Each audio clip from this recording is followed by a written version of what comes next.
Prithviraj the front page బ్యానర్లు వచ్చినాయి. అలాగే కామబాబు అంటూ బాబుది బ్యానర్లు వచ్చినాయి. అవంతి శ్రీనివాస్ వచ్చినాయి.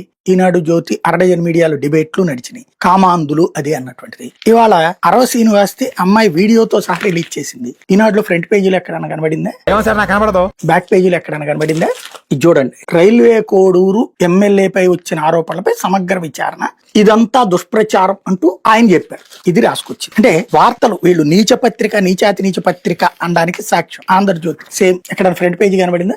కనబడదు. బ్యాక్ పేజీలో ఇది చూడండి. వివాదంలో ఎమ్మెల్యే శ్రీధర్. ఇది వివాదంలో శ్రీధర్ అంతే. అదే వాళ్ళైతే కామాంధులు, కామం ఇంత విచ్చలవిడిగా తయారైపోతున్నారు, విధ్వంసం రాష్ట్రం, ఇట్లాంటివన్నీ రాస్తారు. అంటే మన జర్నలిజం ఏ స్థాయికి దిగజారింది. అక్కడ ఆ కేసుల్లో వాళ్ళెవరూ బయటకు వచ్చి కూడా చెప్పింది లేదు. అత్యుత్సాహం కొద్దీ ఆ మాటల్ని ఏది వెనక నుండి వాటేసుకుంటే దగ్గర నుంచి ఇట్లాంటి. అదే ఇప్పుడు వచ్చేటప్పటికి వివాదంలో అమ్మాయి ఓపెన్ గా వచ్చింది, కంప్లైంట్ ఇచ్చింది, మీడియాకి వీడియోస్ రిలీజ్ చేసింది.